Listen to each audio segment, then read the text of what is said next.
Greetings, owners of fine luxury cardboard rectangles. My friends, I hope the day finds you well because we have gathered to talk about a bunch of more wacky Unfinity spoilers. The first one we're starting with is on the screen already. This is Leela, Hospitality Hostess, and this is a very strange card. 1 white, 1 green, and 2 for a 3/3 legendary elf employee with the following abilities. You can look at the top card of your library anytime. You can cast common spells from the top of your library, and guests you control get +1/+1. So it gives a bonus specifically to the new guest creature type in this set. So it is an unlord. But it's a very weird beast because the whole you can cast common spells off of the top of your library, it fits into the flavor text, right? Where it says, as far as Leela is concerned, all courtesy should be common. So sure, it fits there, but most of the time, commons in Magic suck. So if you're playing them outside of a draft or whatever, you're only going to play with very few of them. So this almost feels like a crazy draft mythic because Pauper players care about playing with a bunch of commons, but they're not going to play with a mythic rare from Un. So this one, out of all the cards I've seen, really does feel like a slap together by an AI. You know those things you see on Twitter where the cards don't quite make sense?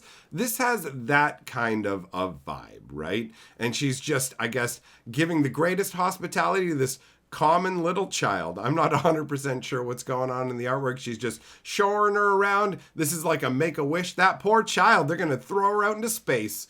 Next, we've got Exit Through the Grift Shop. This one is a lot of fun. 1 black and 2 sorcery. Yell, "Who wants a souvenir?" and announce the name of a non-land card in your graveyard.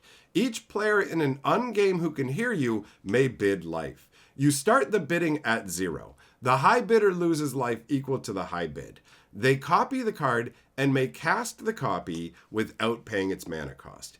If you didn't win the bid, you gain life equal to the high bid and create that many treasure tokens. So this is a genuinely fun card, right? I mean, technically, your opponent can even be one of the players that qualifies as playing in an ungame because you have this. That's going to be the biggest sticking point for this as well, is most of the time, only your opponent's going to be the other person in an ungame. However, at the release/pre-release event for Unfinity, this will be epic fun because people outside of your game can actually bid on it as well. So basically, whoever bids the highest gets a copy of the spell and gets to cast it, and then you gain life equal to that bid and get that many treasure tokens. So it is definitely a fun and strange concept, but it definitely also feels unfortunate that we're seeing multiple mythics that really are going to feel like a wah-wah moment when you open them in packs. That's how it feels to me. Moving on, we've got Soliflora Intergalactic Icon. What a name. 2 white and 3 for a 3/3 legendary human guest.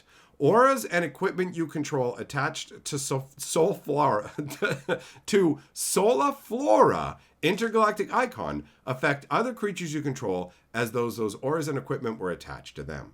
Counters and stickers on her affect other creatures you control as though the counters were on them as well. This is actually a really cool ability that they could easily knock the acorn off of the card for, right? You could just turn around and say, hey, this is going to be a real world ability, and it would absolutely work, right? I mean, it might be too strong or insane, but I mean, I guess maybe absolutely work within the rules, who knows, but it definitely feels like it would work. And as far as Magic really goes, unless you're in a tournament or something like that, how the cards feel they should work is good enough. We've seen that with Sarah Paragon. It literally doesn't work as written, but everybody's playing it just fine, right? So this is a really cool ability. I'm not sure exactly what's going on in the artwork here. I mean, Soliflora is there with all the flashing lights and everything. And is this just, I assume, some kind of giant flowing space cloak in front of the space paparazzi or something? I don't know. It's a cool ability, though. Then we've got Animate Graveyard. This one is bonkers. I'm surprised it's not mythic. 2 black and 3. Enchant your graveyard. So it's an enchantment aura that hits the graveyard. Enchanted Graveyard is a creature that is on the battlefield with base power and toughness each equal to the number of cards in it. It has the text boxes of all creature cards in it. It's still a graveyard.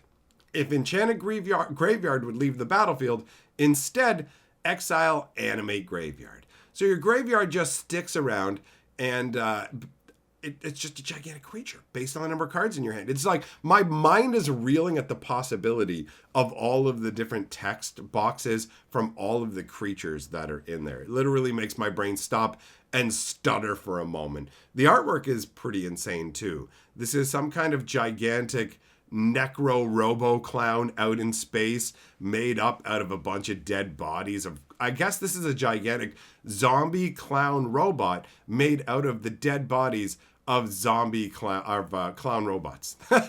That is pretty crazy. Then we've got Claire de Lune, Joy Sculptor. What a name. 1 blue, 1 white gets you a 2/3 human performer. When Claire enters the battlefield, for the rest of the game, tokens you own become cards that are still tokens. They continue to exist after they leave the battlefield. This is insane.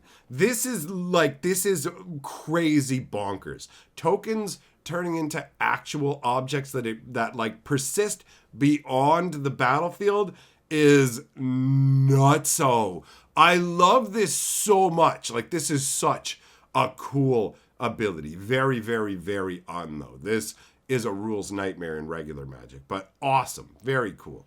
Also has the ability 1 blue, 1 white, and 1 tap. You may put a token from your graveyard or hand onto the battlefield. So it gives you a way to actually get the tokens that end up in your hand. If they get bounced to your hand, if they go to your graveyard, you have ways to interact with them as well. That's awesome. Flavor Text says she'll sculpt goblins, sapperlings, Merit Lage, although that one takes a lot of balloons. I guess, Merit Lage is a gigantic, Eldrazi-esque Cthulhu-style monster, right?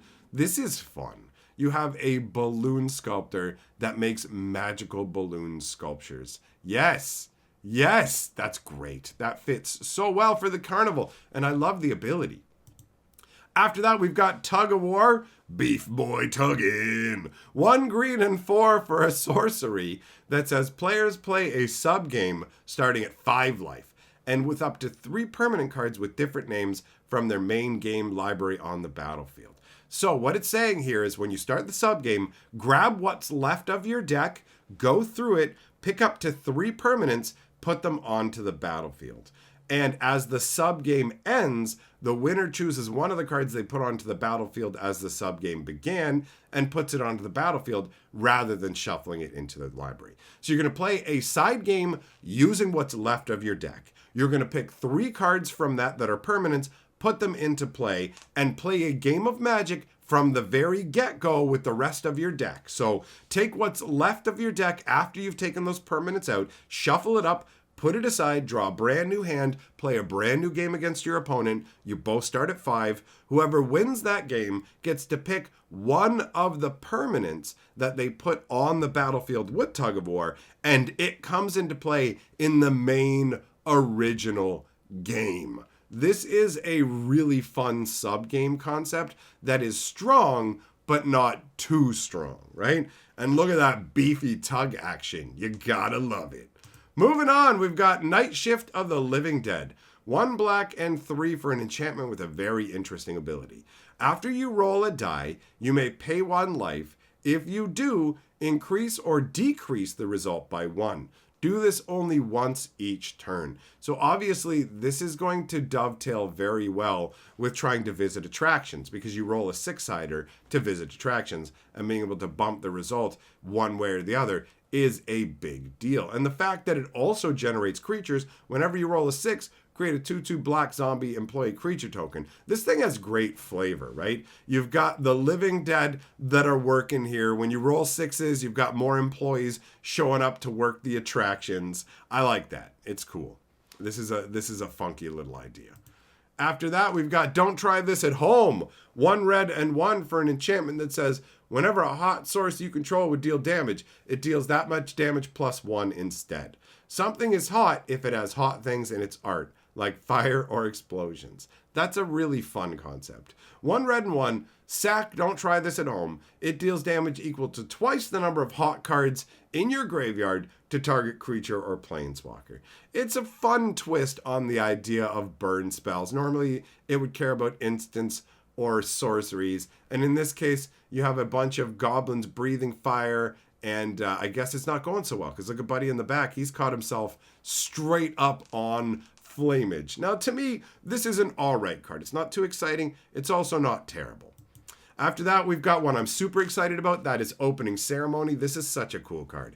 2 red and 4 for a sorcery that says, add 1 of every color and a colorless mana. You may open a sealed magic booster pack. Until end of turn, you may cast spells from among the cards in that booster pack. Now, I like that this is one that actually does something on its own. Admittedly, it doesn't do that much. It is just mana filtering, but you can turn 2 red and 4 into the full Wooburg plus colorless, which is a neat little side bonus. But obviously, this is all about getting to crack sealed magic boosters. These are the kind of fun things that I will toss into the cube, right? So you basically get these cards, and for this turn, you can cast them, and they give you a mana boost. And the artwork depicts little explosions of fireworks of the 5 different colors. This is really fun conceptually, a neat execution of the booster opening packs. They do one of these in like every unset pretty much. Give you a different way to open boosters and have fun with it.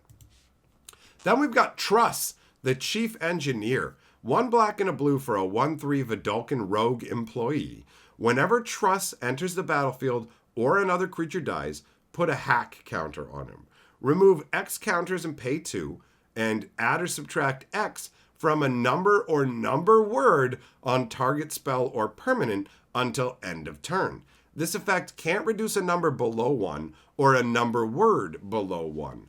I really enjoy cards like this. I like the fact that he has hack counters as well. Like, it shows him literally hacking together the gear to work. But if you've been playing Magic long enough, you'll know that in the earliest days, there were a few cards that would let you alter things like color words or land types. And one of them was literally called Magical Hack. So the idea of being able to permanently alter things and calling it hacking fits in from a historical perspective, which I enjoy as well. On top of that, this is a very powerful ability, right? Being able to either crank up something to make it super strong, or to go ahead and reduce something. Like, you can just reduce some activated ability that costs an absurd amount of mana down to something far more manageable and just do it over and over. And this is a very cheap activation ability. I mean, you do have to remove the hack counters, so it is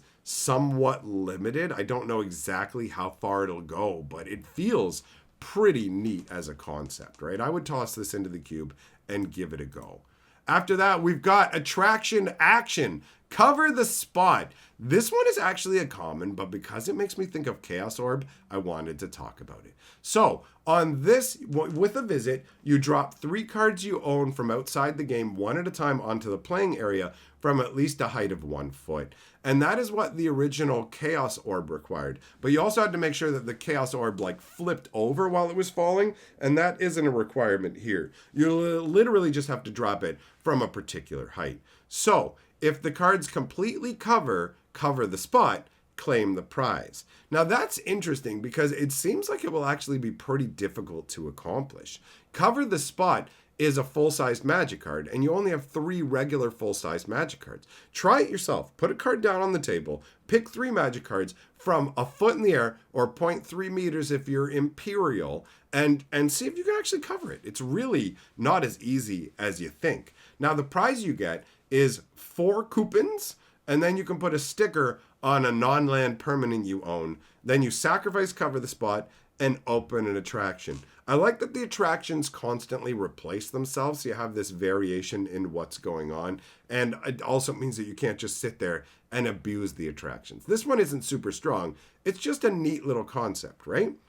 And then we have Merry-Go-Round. Horsemanship is back. This attraction, when you visit it, Gives creatures you control with power 2 or less horsemanship until end of turn. That's a hilarious idea where you get on the merry-go-round and the little horses on there detach and start flying around and spearing people. And if you take a look, I mean, you've got some different creatures on here, but there's a lot of menace in their eyes. The unicorns have deep menace in the eyes. That hippocampus thing in the background has deep menace in the eyes. The seahorse actually doesn't, though. So the idea that like the seahorse is like, okay, I'm just chilling, but these other horses are ready for battle is funky. After the first rotation, the dressage phase begins. Oh, it's like going to a horse show.